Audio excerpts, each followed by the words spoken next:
महज 12 साल की उम्र में उन्होंने एक जंगली और बिगड़ैल घोड़े को काबू में कर लिया था, जो बाद में लगभग जीवन भर उस बच्चे का साथी रहा।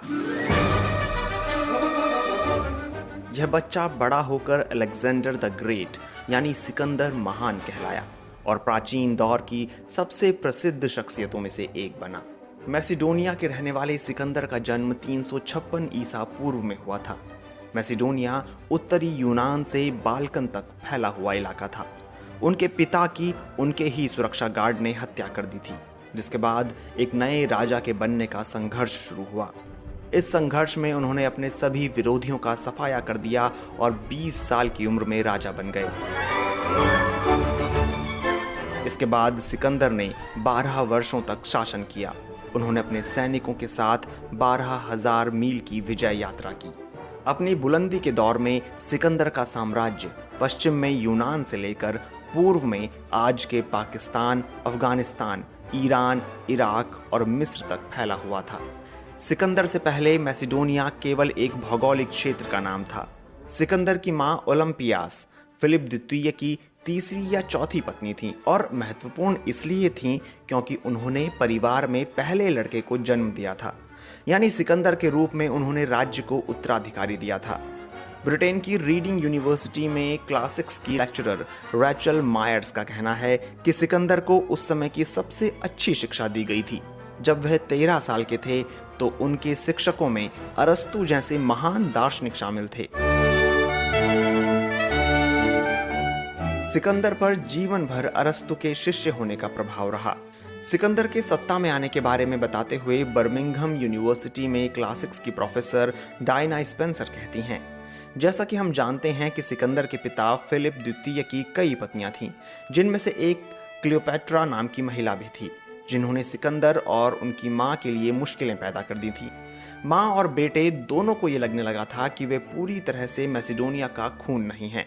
ये सच्चाई उनकी गरिमा को भी ठेस पहुंचा रही थी और राजनीतिक रूप से भी नुकसानदेह थी। सिंहासन तक पहुंचने की लड़ाई में सिकंदर की ये कमजोरियां थीं। यह एक राजनीतिक सच्चाई थी कि पूरी तरह से मैसिडोनिया से ताल्लुक रखने वाले एक नए पुरुष उत्तराधिकारी के सामने आते ही सिकंदर के लिए नई मुश्किलें पैदा हो सकती थीं। डायना स्पेंसर का कहना है कि सिकंदर की सौतेली बहन यानी क्लियोपैट्रा की बेटी की शादी में एक सुरक्षा गार्ड ने राजा फिलिप द्वितीय की हत्या कर दी थी। गार्ड को भी भागने की कोशिश के दौरान मार दिया गया था, इसलिए यह पता नहीं चल सका कि इस हत्या की वजह क्या थी। लेकिन माना जाता है कि इस हत्या में सिकंदर और उसकी मां का हाथ हो सकता है। इस हत्या के बाद सिकंदर का हाथ नहीं रुका। उन्होंने एक एक करके उन सभी लोगों को मार दिया जो उनके उत्तराधिकार के लिए खतरा बन सकते थे। आखिरकार सिकंदर सिंहासन पर बैठे और अब उनकी नज़र फारस साम्राज्य पर थी। फारस साम्राज्य ने 200 से अधिक सालों तक भूमध्य सागर से जुड़े इलाकों पर शासन किया।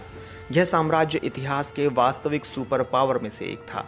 फारस साम्राज्य की सीमा भारत से लेकर मिस्र और उत्तरी यूनान की सीमा तक फैली हुई थी, लेकिन इस महान साम्राज्य का खात्मा सिकंदर के हाथों हुआ। इतिहासकार लिखते हैं कि सिकंदर की विजय का श्रेय उनके पिता को भी जाता है, जिन्होंने अपने पीछे एक बेहतरीन फौज छोड़ी थी, जिसका नेतृत्व बहुत अनुभवी और वफादार सेनापतियों के हाथ में था। हालांकि एक चालाक और कुशल दुश्मन को उसके इलाके में जाकर हराना खुद सिकंदर की एक नेता के रूप में बुद्धिमत्ता और युद्ध रणनीति में महारत का कमाल था। मैसिडोनिया के लोग हमेशा से एक सैन्य ताकत नहीं थे। यूनान में एथेंस, स्पार्टा और थेब्स राज्य ऐतिहासिक रूप से शक्ति के स्रोत रहे हैं। इन राज्यों के नेता मैसिडोनिया के लोगों को जंगली या बारबेरियन कहते थे। सिकंदर ने एक प्रोपेगेंडा शुरू किया जिसमें कहा गया कि मैसिडोनिया के लोग पूरे यूनान की तरफ से फारस पर हमला कर रहे हैं। हालांकि एक सदी पहले फारस साम्राज्य और यूनान के बीच होने वाली जंग में मैसिडोनिया शामिल ही नहीं था। सन 334 ईसा पूर्व में सिकंदर की सेना फारस साम्राज्य में दाखिल हुई। सिकंदर की 50,000 की सेना को उस समय दुनिया की सबसे बड़ी और सबसे अधिक प्रशिक्षित सेना का सामना करना था। एक अनुमान के अनुसार राजा डेरियस तृतीय की मातहत सेना की संख्या 25 लाख थी, जो उसके पूरे साम्राज्य में फैली हुई थी। इस सेना का दिल कहे जाने वाले दस्ते को अमर सेना कहा जाता था। यह 10,000 सैनिकों की एक एलीट रेजिमेंट थी। इस एलीट रेजिमेंट की संख्या 10,000 से कम नहीं होने दी जाती थी। युद्ध के दौरान जब इस दल का कोई सैनिक मारा जाता तो दूसरा उसकी जगह तुरंत ले लेता था और कुल संख्या पूरी 10,000 ही रहती थी। लेकिन इस जबरदस्त सैन्य शक्ति के बावजूद सिकंदर की बहुत ही प्रभावी और बुद्धिमान रणनीति की वजह से फारस साम्राज्य हार गया। सन 324 ईसा पूर्व में सिकंदर फारस के सूसा शहर पहुंचे। वह फारस और मैसिडोनिया के लोगों को एकजुट करना चाहते थे और ऐसी नस्ल पैदा करना चाहते थे जो केवल उसके प्रति वफादार रहे।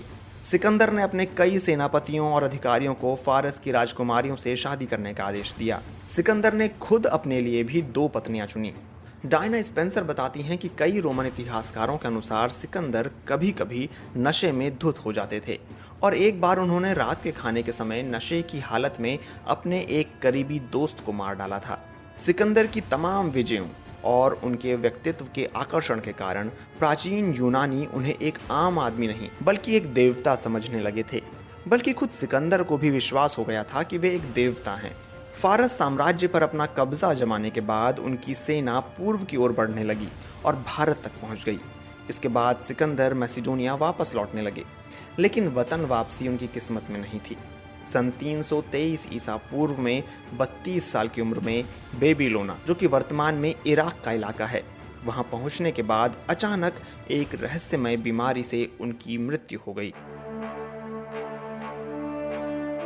कुछ इतिहासकारों का मानना है कि उनकी मौत का कारण उनके घावों में होने वाला इन्फेक्शन था और कुछ का मानना है कि उनकी मृत्यु मलेरिया की वजह से हुई थी।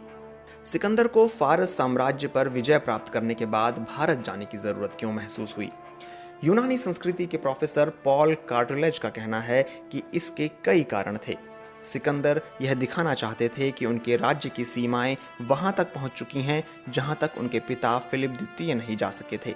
सिकंदर की लगातार जीत ने उन्हें यह विश्वास दे दिया था कि वो जहां तक कोशिश करें जा सकते हैं। रीडिंग यूनिवर्सिटी में क्लासिक्स की लेक्चरर रैचल मायर्स कहती हैं कि अहम सवाल यह है कि अपने जीवन के इस पड़ाव पर क्या सिकंदर ज़मीनी सच्चाई से दूर हो गए थे? भारत पर विजय प्राप्त करने में उन्हें स्थानीय लोगों के विरोध का सामना तो करना ही पड़ा, लेकिन उन्हें अपनी सेना के भीतर से भी विरोध का सामना करना पड़ा था। सेना के अंदर से आवाजें उठने लगी थीं कि बस बहुत हो गया। मध्य एशिया में जहां उन्होंने 3 साल का लंबा समय बिताया, उनके अपने सैनिकों को वहां रहना बेहद नागवार लग रहा था।